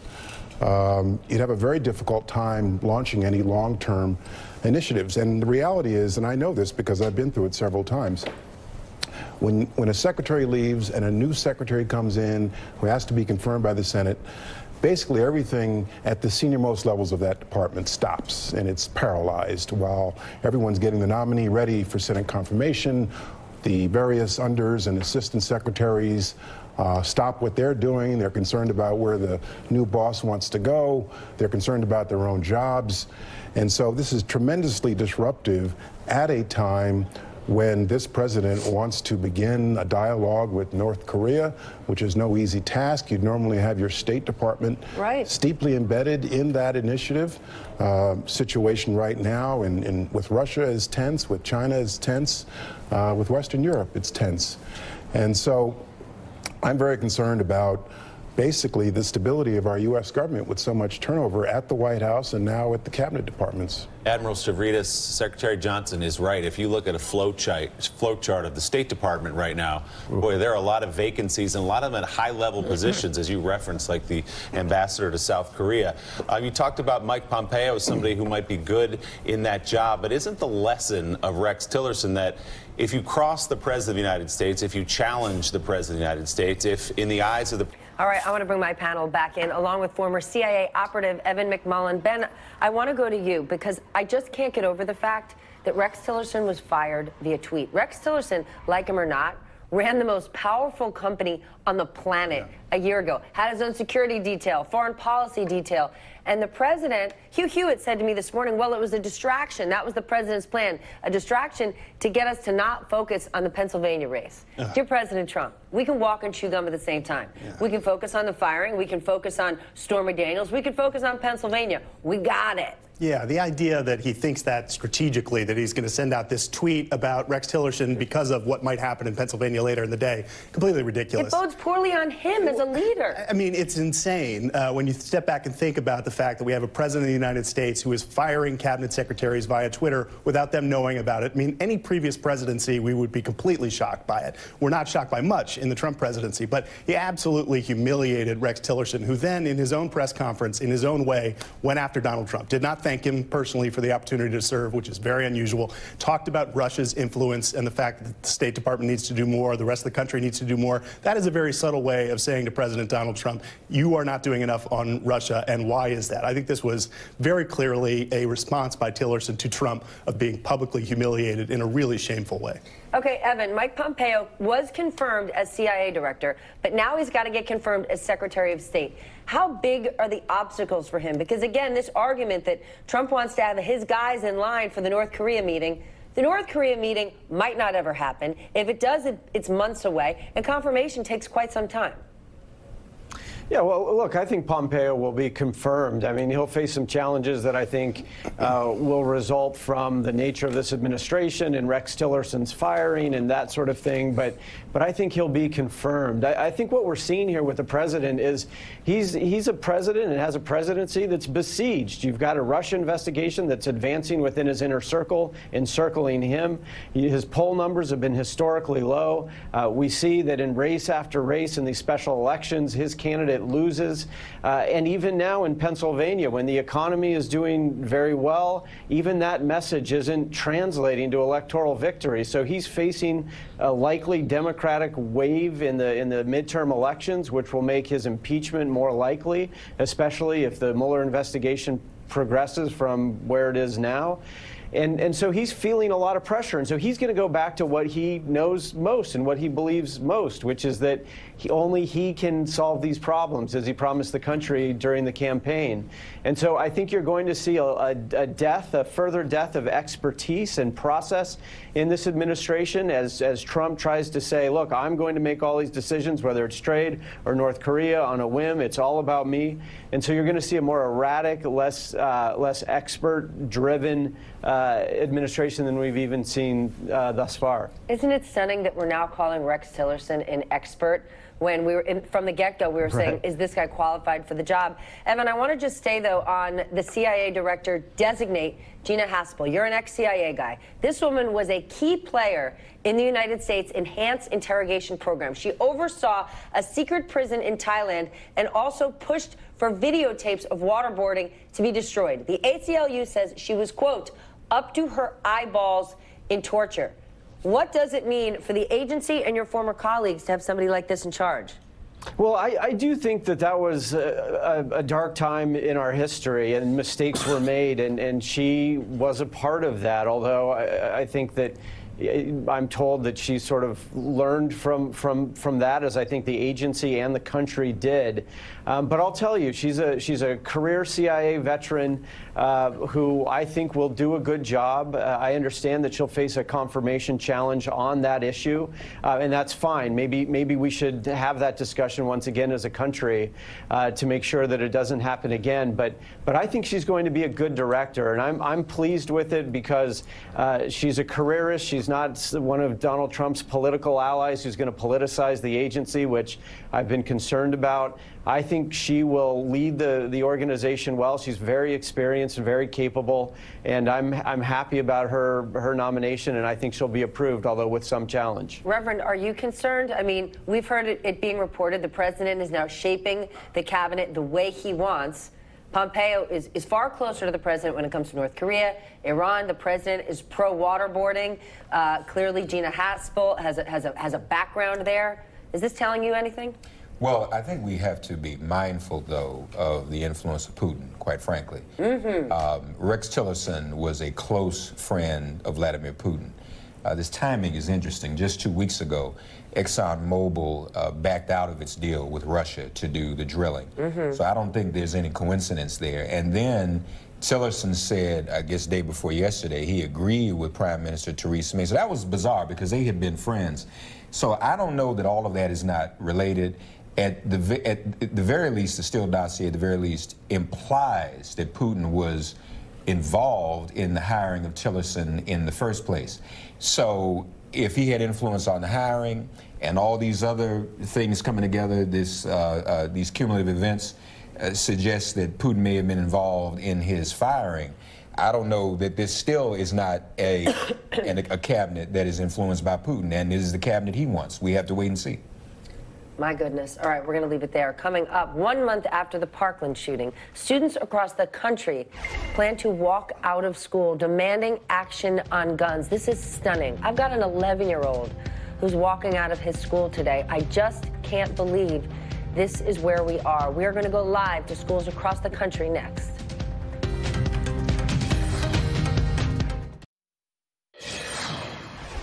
Welcome back. I'm Stephanie Ruhle. Students across the country plan to walk out of their classes in just about 30 minutes from now. They are calling on lawmakers to enact new gun control measures to keep them safe. The National School Walkout takes place exactly 1 month after the deadly school shooting in Parkland, Florida, where 17 people's lives were lost. We've got a great team of reporters across the country at these schools, and I want to start in our nation's capital, in MSNBC's Mariana Atencio. Mariana, walk us through the plan for student protesters there in Washington, D.C. I'm already choked up thinking it's kids leading the nation, begging for school safety because the adults have failed them. This is what democracy looks like. Stephanie, so many kids, as you say, here in the nation's capital. They've been trickling in by the hundreds just in the past hour. At least 25 schools are participating in this student walkout here in Washington, D.C. We're expecting a crowd of at least 1,000 students from D.C. schools, Maryland, Virginia. All of these kids around me have been taking public transportation throughout the morning to make their way here in front of the White House. This is where that 17-minute moment of silence will take place. And Stephanie, organizers have asked students here to turn their backs to the White House. I just want to pan over here to set the scene for you of what will happen starting at 10 in the morning today. Then after that, these kids will walk over to Capitol Hill, where they will meet lawmakers, including Chuck Schumer, Speaker Nancy Pelosi, veteran civil rights leader John Lewis, as well as Parkland Congressman Ted Deutsch. And student speakers will be paired up with lawmakers in solidarity during that event. So we're expecting a lot of very visual, very powerful moments here in the nation's capital as students across the nation, Stephanie, say enough. Enough, but do they have a specific ask? Most students we've spoken to here say that after so many school shootings, especially the community here really affected by Sandy Hook, for example, but that after so many years, this feels different, and that they're inspired by the students of Parkland to speak up and to demand that Congress pass gun prevention legislation. Stephanie? Thanks, Mariana. Inspired by the students of Parkland. So let's take you there. NBC's Rahema Ellis is live in Parkland, Florida. Rahema, this has been an unthinkable month for the community there. What are students telling you today? They're unequivocal about it, Stephanie. They say this is their time to take a stand against gun violence. Officially, this protest is going to last for about 17 minutes, but in a short while from now, these students are going to walk out of the school for that protest, a school that they ran out of a month ago. And in those 17 minutes, they hope to honor each person who was murdered here a month ago. So in part, they say this is a memorial, but also they say this is partly a protest demonstration. They say that they want officials to take action, starting with what is happening here in Parkland. Stephanie? Thanks, Rahema. Let's take you now to Atlanta, where NBC's Katie Beck is outside Lakeside High School. Katie, tell us about the protest there. I mean, this is across the country. That's right, Stephanie. And actually, the idea for today's event, for these thousands and thousands of students that are going to be doing this walkout, started just about a few miles from here in Decatur, Georgia. That's where a mother of a 13-year-old student said she had simply had enough, that she wanted to take a stand against gun violence. And she started talking to parents in the carpool line. The next thing she knew, this has gone across the country, nationwide. Here in the Atlanta metro area, we're aware of 60 schools that are going to be participating in this. School administrators telling us they think this is a teaching moment. This is a moment where students can learn to use their First Amendment right to have peaceful protests. They are hopeful that the 17 minutes students are outside are reflective minutes where they are thinking about those students that were lost in Parkland. We are expecting about 2,200 students to come out of this high school behind us here in the next half hour. Stephanie? 2,200 students, and it started with a conversation in a carpool line. Don't bet against passionate mothers. Thank you, Katie, and to all our reporters covering this important story across the country. Joining me now is a person who this is clearly important to, Fred Guttenberg. His daughter, Jamie, was tragically killed at Stoneman Douglas High School. Fred, first, again, I am so sorry. This month, unthinkable for you, but here we are exactly 1 month later, and today thousands of students and their parents are stepping up, standing up, and saying enough is enough. What is today like for you? Well, first, good morning, Stephanie. Today is brutal. Today is 1 month that my daughter was murdered. You know, I still, my wife and I and my son cannot get over the fact that we are now 1 month into this. You know, every day since has been a new day for us. Everything we do is now without my daughter. But I must say, these kids, they've been heroes of mine for the past month. They've lifted my spirit. The folks in Parkland, the community has been unbelievable. While I am so disappointed in the legislators, and I do not call them leaders, but the legislators in Washington, I am so optimistic because of these kids. These kids are fighting for their right to be safe, nothing more. And not just in school. They want to be safe when they walk the street. They want to be safe when they go to the movie theater. They want to be safe when they go to the mall. They want to be safe. And if the adults in D.C. can't fix this, they will. You know, I was in D.C. last week, and I'm hearing in the background all of these kids behaving like adults. But the adults in D.C., it's like a big sandbox. And you have those who run to the left side of the sandbox and those who run to the right. And then you have the president who runs around the sandbox kicking sands in everybody's face. It doesn't work. We want to be safe. We want common sense gun reform. These kids are going to get it, and next week, on the 24th, it is going to be a tipping point. All right, well, let's talk about those legislators, because last week, Florida Governor Rick Scott signed into law the Marjorie Stoneman Douglas Public Safety Act. And now that tightens gun control in several ways, but it also allows for some teachers to be armed. What's your thought on that bill? Well, first, I think Governor Rick Scott was a leader on this. He's told us from the day one that he was going to work with us to get common sense reforms through the state of Florida. And in the state of Florida, that's not an easy thing to do, and I'm thankful for him. Regarding that aspect of the bill, I don't like it. But it's not arming teachers. It's actually arming non-teaching personnel, but only under certain conditions. The sheriff and the superintendent have to agree to it. If they agree to it, then there's all sorts of other standards that need to be met. So it's unlikely in practice to happen in maybe anywhere more than a couple of places throughout the state. That said, I don't like it. I know what it was like in my kid's school the day of the shooting. It was pandemonium. It was chaos.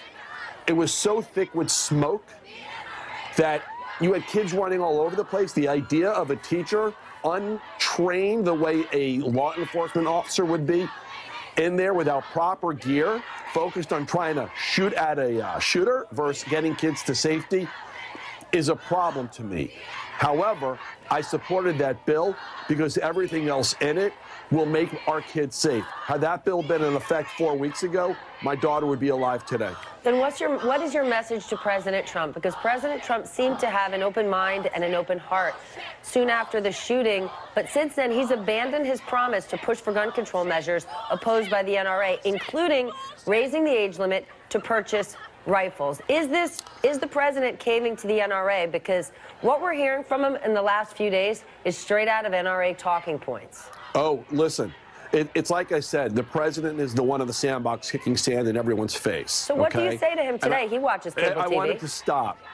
Listen, I have gone on a personal mission to get the NRA out of any role in decision-making on our safety. The fact that the president is publicly embracing them and publicly saying we should all do the same is simply pathetic.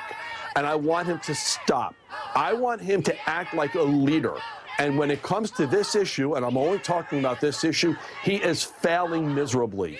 To go on television with legislators and talk one way, and then meet with the folks of the NRA, who last week put out a video putting targets on legislators and news people's backs, and say he joins with them is pathetic. It needs to stop. I want the president to take my daughter's murder seriously, not as a political moment, and those of the 16 others. I want him to, I will embrace him if he is the one who gets something done on this issue. The way he has spoken over the past week, he clearly will not be. I assume you watched Education Secretary Betsy DeVos in her 60 Minutes interview. Is she the right person to lead this gun control commission? No, she's not. She has no idea what happens in a school. She has no idea how to keep my children safe. She unfortunately, listen, we all watched that video. She has an agenda that is not aligned with those of us who are parents that need to send our kids to these schools. So no, she is not. You take a step back and you look at the big picture. What are your thoughts on where we're going from here? Well, I can't see what's on the screen, but I hear it. My thoughts are, we're going to get this done. My thoughts are, these kids will not stop. My thoughts are, legislators need to react and do what these kids are demanding, or we fire them. And I don't want to wait until another election cycle. I've actually been meeting with some wealthy Republican donors. They're going to cut off the Republican Party on this issue if they don't get right on this issue. And so everybody that I speak to wants to get something done here. The problem is we have legislators who are beholden to the NRA, who are right now failing us. They either will change their mind or we're going to fire them. All right, Fred, thank you so much for joining me. Thank you for the advocacy work you are doing My thoughts go out to you and your wife and your son. I appreciate it. Fred Guttenberg. Thank you, Stephanie. Have a great day. You too. It is the bottom of the hour on MSNBC, and if you're just joining us, you are looking live as students have marched to the White House and are protesting. This will only grow as students across the country are supposed to walk out of class at 10 a.m. Eastern. We're going to keep an eye on the protests and bring you any new developments as they happen. Now we're going to move back to that Russia investigation, where Democratic Congressman Adam Schiff is making a bold assertion about the House Intelligence Committee's Russia investigation. I could certainly say with confidence that there is significant evidence of collusion between the campaign and Russia. The priority for the majority has not been finding out what Russia did, has not been finding out what the Trump campaign did, but has been to carry the water for the administration by putting the government on trial. This comes, of course, after the GOP blindsided Democrats by suddenly ending the 14-month-long investigation. MSNBC's Justice and Security Analyst Matt Miller joins me now, former chief spokesman for the Justice Department. Matt, what do you make of Schiff's bold stance here? It's not a surprise, but it's pretty big. Yeah, look, there is significant evidence of collusion. Some of it has been right out in the open. If you look at the facts that we know of, Trump campaign advisor George Papadopoulos was told, by an intermediary for the Russians that they had obtained hacked emails. You have to wonder how far up the campaign that went. We don't know the answer to that question yet. The president publicly encouraged the Russians to release Hillary Clinton's emails after the campaign obtained that information. So there is significant evidence of collusion. Now, the point Schiff made, which is the correct one, is we don't know yet whether that will violate criminal laws. We haven't seen Bob Mueller's full evidence. But there are two standards we ought to hold Donald Trump and his administration to. One is a criminal standard, and Bob Mueller will get to the answer to that. And the second is just a standard of what is acceptable behavior for political leaders in our country. And I think what Adam Schiff is trying to get to in this investigation that the Republicans have tried to stymie is, has the behavior of the president in his campaign and his administration met that standard of appropriateness? And the Republicans don't seem to want to get to the answer to that question. Okay, then right there, you've got Congressman Nunes and Conaway with a huge amount on the line here. If the Senate Intel Committee or Robert Mueller find evidence that counters the House's findings, what on earth does it signal for the committee's credibility and for these guys? I don't think this committee is worried about being embarrassed or worried about their credibility being destroyed. Just look at the history. I mean, a year ago, Devin Nunes came out with his unmasking claim. That very quickly fell apart. Earlier this year in January, they released their memo targeting the FBI over the FISA warrant application regarding Carter Page. That quickly fell apart. They released this summary of their findings on Monday. The next day, we found out that Roger Stone, from the Washington Post, Roger Stone was telling associates of his in the spring of 2016 that he had been in contact with WikiLeaks, and WikiLeaks was going to release emails relating to John Podesta months before the public knew that. So I'm not so sure they're worried about their credibility. They're worried about running interference for the president and his legal team. They've done that for over a year now, and I'm sure that's what we're going to continue to see out of them. My, this story's not going away anytime soon. Matt, thank you so much. We're going to leave it there. Up next, any moment now, students across the country will be walking out of their classes demanding action on guns. Kids standing up and speaking out when their parents couldn't protect them. We're going to bring that to you live.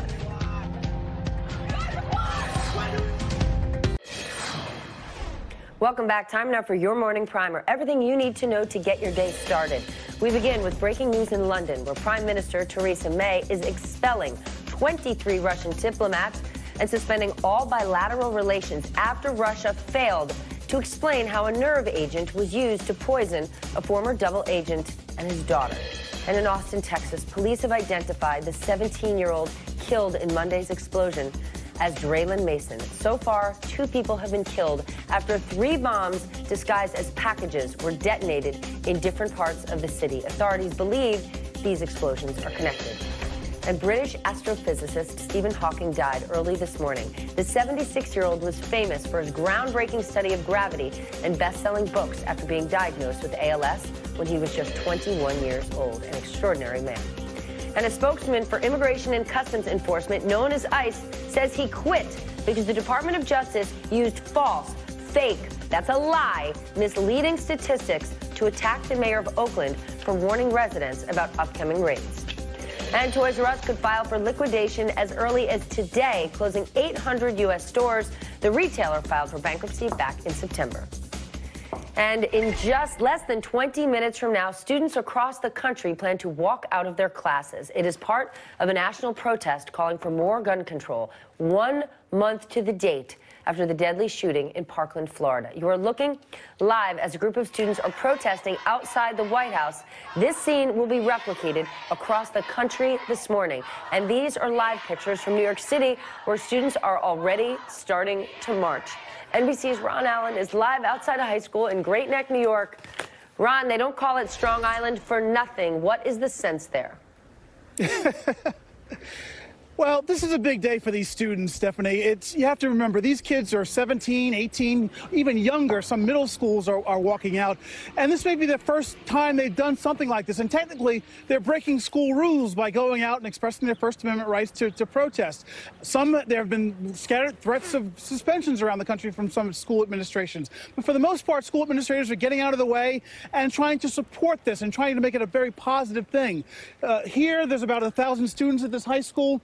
Every student we've talked to going in this morning has said that they're going to participate in this walkout. Several hundred, we expect. Why? Because they just feel so strongly about what happened down in Florida. They feel that it's their time, their generation must stand up and take a stand about what happened. And they're going to try and drive this and keep it going in the days and weeks and months to come. And one last point I want to make about all this, in addition to the protests and the effort to try and right politicians and so forth, they're going to have a voter registration drive here as well. They're going to try and register people to vote. And in the long run, that could potentially have more impact than a day or two of protest, as we know.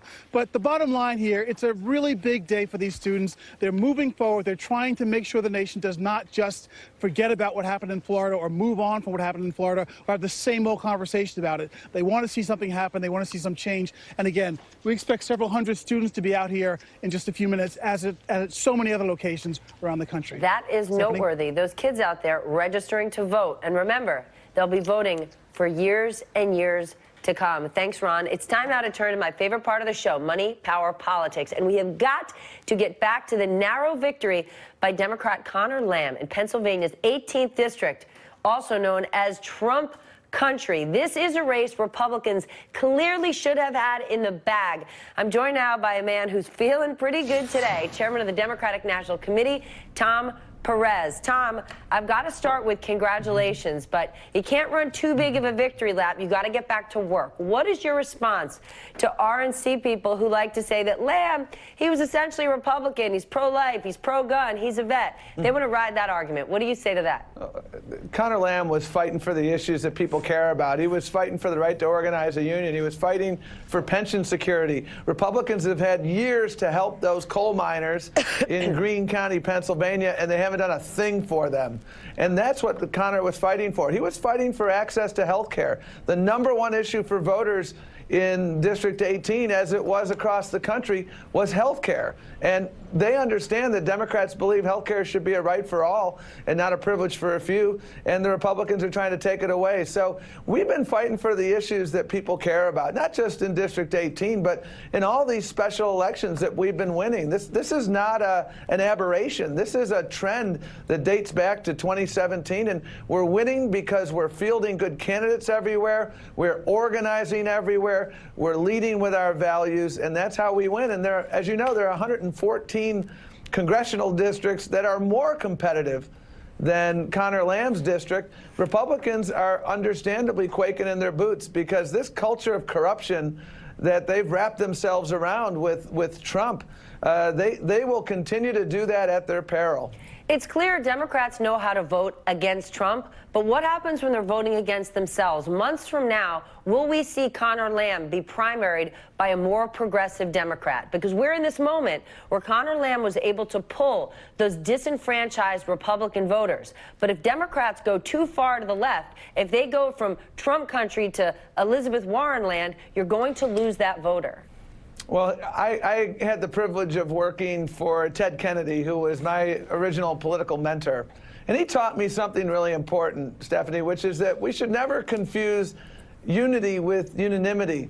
I'm not asking everybody in the Democratic Party to agree with everything I believe. I'm not asking them to agree with everything that Democrats believe. But what we understand, and we're at our best when we understand that what we agree on far exceeds what our differences are. And when we're focused on issues that are the most meaningful to our constituents, that's when we do well. That's how Doug Jones won. He was talking about kitchen table issues. He was talking about health care. Conor Lamb was talking about health care. Conor Lamb was talking about pension security. Conor Lamb was talking about the right to organize a union. That's how we're winning these elections, by focusing on those shared values. Money matters, and it runs out quickly. Nearly $12 million was spent on ads between Democrats and Republicans in this special campaign. Democrats shelling out more than $4 million of that. But here's the thing, the 18th district, it will not exist by November. Was it important to spend now because you're trying to set the trend ahead of November? Well, listen, I think it's a great question. We've been investing all over the country. We were investing not only in Conor Lamb's district, but we've been investing in Pennsylvania to build that infrastructure for success. You're absolutely correct that Conor Lamb's district is changing, but the remarkable thing to remember is Conor Lamb won in a totally gerrymandered district. Donald Trump won this by 20 points. When he runs in November, he's going to be running in a fairly drawn district. That's what Democrats are asking for in Pennsylvania and elsewhere. And we're investing in Pennsylvania and elsewhere, building that infrastructure everywhere, because if there's a lesson I've learned over the last year, we can win everywhere. We, in fact, are winning everywhere. This isn't just an aberration in Pennsylvania. This is a trend across the country. And we're going to continue to organize, Stephanie, because I think we have a wind at our back. And we're not just organizing against Trump. We're organizing for our values of opportunity for everyone, good jobs for everyone, retirement security, making sure if you work a full-time job, you can live a stress-free life. How challenging is that? Because Conor Lamb and Doug Jones are not people that you would ever consider to be part of the resistance. And the resistance is a huge portion of your party. Well, again, as I learned from Ted Kennedy, our party has so many remarkable parts to it. And I've heard people say that you should either focus on white working class voters or you focus on our diverse tent. I categorically reject that false choice. We have learned that we can win everywhere. I'm proud of the fact that we invested so much money in Alabama and Doug Jones and the African-American vote, which was the linchpin to his success. We've invested in mayor's races, whether it's Charlotte, North Carolina, or Atlanta, Georgia, helping African-American women win. Conor's district is, I think, 93% white. Those were Obama-Trump voters who've come back to the Democratic Party because they understand that Donald Trump is a fraud. He sold them a bill of goods. He's not fighting for their pension security. He's not fighting for the right to organize a union. He's not fighting for their health care, and the Democrats are. That's how we're winning, and that's how we'll continue to win everywhere. Well, Tom Perez, last night was a narrow win, but a very big win for you. So congratulations, and thanks for joining me today. Thank you. All right, I need to go back to our nation's capital and MSNBC's Mariana Atencio, where students are beginning their protest right now in front of the White House, calling for gun control. Mariana, the scene seems to be getting louder and bigger. What I noticed from Ron Allen earlier, where he was in Long Island, there's actually a site set up for these kids to register to vote. Are we seeing those kind of things in D.C.? Stephanie, I couldn't make out your question, but you were asking about sites to vote, about this generation raising their voices to enact change, and that's what we're seeing in front of the White House today. This crowd just getting larger and larger by the minute, coming up on that 17-minute moment of silence. I want to talk to one student here. She's from Richard Montgomery High School. Brooke, tell me, why was it important for you and your friends to be out here today? It's important because we're the next generation, and it's now or never. If we don't do something to put a stop to it now, it's never going to change. Nothing's ever going to change. We've seen so many school shootings, around 290 since 2013. That's an average of one a week. But why does this moment feel different? because I feel like we're finally coming together as not only a generation, but as a society to realize that this cannot go on. It needs to stop now. What was it about Parkland that inspired you to come out here? Those kids in Parkland did not step down after what happened at their school. They stepped up, which is what inspired us to step up for them as well. I want you to tell her Stephanie Rule, she also has an 11-year-old that is walking out today. What kinds of conversations are you having with your friends about gun safety and what you need to feel safe? Well, I think we've all come to a consensus that automatic weapons shouldn't be allowed anywhere. They're not necessary in our society. And so I think we're all just like, it needs to stop. Like, it shouldn't be allowed. You are 18 years old, Brooke. Is this sort of the generation that will vote this year and the coming years to really make this change happen? And what was that? You are already eligible to vote. Right. So was that really the way to make this change happen in the voting? Yes. Since we're the next generation that's going to be voting, we're going to be the ones that are going to change things. So the legislators that don't agree with our values and beliefs, they're not going to be in office anymore. So I just want to walk Stephanie and our audience through what will happen at 10 in the morning. This crowd is prepared to turn their backs to the White House. Correct. Is that correct? Yes, we're going to have 17 minutes of silence at 10 o'clock. Are you prepared to turn your back to the White House? Yes, I am. All right, Brooke, thank you so much for talking to us today. And we're going to bring you all the action here from the nation's capital and across the country right here on MSNBC. Stephanie? Thanks, Mariana. I want to bring my panel back in, Mark Thompson and Ben White. I'm so choked up watching these kids. What's your take here? I mean, this is an extraordinary moment, but is it going to be a moment that fades? We've seen so many of these tragedies fade. That's what I'm so worried about. We thought Connecticut should have been it. I mean, Connecticut, those were kindergartners. They were. But this is different now, and these young people are speaking up. We've never seen this type of reaction, and I'm very, very proud of them. I think that they are going to make the difference. You know, as we celebrate or remember Dr. King 50 years since his martyrdom, Stephanie, it was when the children in Birmingham demonstrated and went to jail that changed the tide of the civil rights movement. This might be another children's crusade, another young people's crusade that changes this whole discussion and debate, and I pray that it does. But will it? I mean, we all felt that sense of hope when President Trump had everybody at the White House. Were they in the Roosevelt room? You know, we're going to take the guns, due process later. People are smiling. And then he's straight out of the NRA playbook and passing off the commission to Betsy DeVos, who could not answer basic questions about the school system in her home state of Michigan, the reason she got the job. Yeah, I think the most important question that young woman answered at the end there was that this is a generation that is going to make changes and is going to be voting in huge numbers soon. I mean, this is a large generation that's coming into voting age. So I don't think it's going to... They can't be bought. They can't be bought, and they're passionate, and they're obviously incredibly engaged and articulate. And I don't think it's going to happen with this administration. I think it's very clear that there's not a lot of enthusiasm for gun control legislation for the administration or Congress. But there's a lot of passion in the electorate right now for the upcoming midterms, so you could see a lot of changes in the nature of Congress. And if this group of young people is this passionate, this organized coming into the midterms in 2020, she's right, you're going to see a lot of different people in the White House and in Congress. Okay, I don't want to pour water on it, though. We think that, but think about the control the NRA has. And my fear is we look at these students and we say, look at the passion, look at their Instagram followers, look at their Twitter followers. NRA doesn't want Instagram or Twitter followers. They just want to get their people in office, and they're successful at it. Well, you know, votes can still beat money if people get out and vote. Yes. And I think what we're seeing is that these young people, as Ben just said, are going to be engaged. They're a new generation voting. And listen, we know young people influence their parents.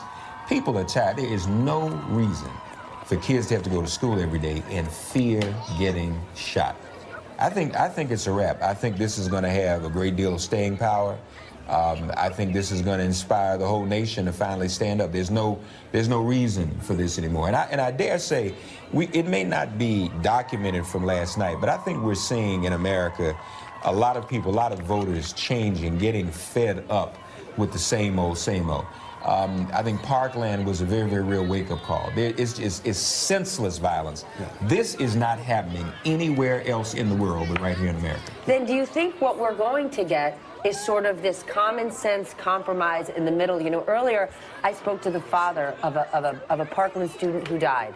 And the gun laws, or the new restrictions that have been put in place in Florida aren't perfect, but he said, I'll take imperfect because I want something. Yes. Do you think we're going to find a place in the middle? Because one of the things we've been struggling with is we ask for so much and end up getting nothing. Yeah. Is this a moment where something could mean progress? I think it could mean progress. I don't think it means progress now. I think it requires another election or two before you see really federal level changes. But we're talking about the nature of the 2018 midterms and where it's going to get fought out. It's going to get fought out largely in a lot of suburban districts where there are parents like you, like me, who have young children who are in school at this age, 8, 10, 11, 12. And, you know, as the Reverend rightly says, I think there is influence on those people who might generally believe in the Second Amendment and gun rights and the right to hunt and collect, you know, weapons, but are in favor of sensible gun control changes, who don't want their kids getting murdered in school, who want background checks that are tougher, and who want limits on the ability to buy assault weapons very easily.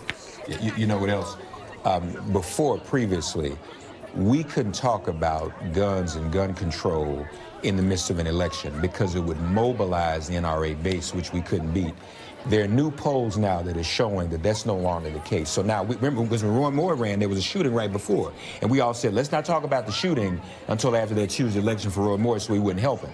But now we know with this type of passion, we can talk about this now openly, and it will make a difference in the fall of 2018. Right after the shooting, they wanted to say, give these people the time to mourn and grieve. And you know who said we don't want that time? These students. That's right. That wraps us up for this hour, gentlemen. Thank you so much. You know I like to end the show with good news rules, and I will say it is good news to watch these young people stand up and speak out. They have the right, and they're doing it. I will see you again at 11 a.m. and all day long on Twitter. Coming up right now, more news with my colleague and friend, Hallie Jackson.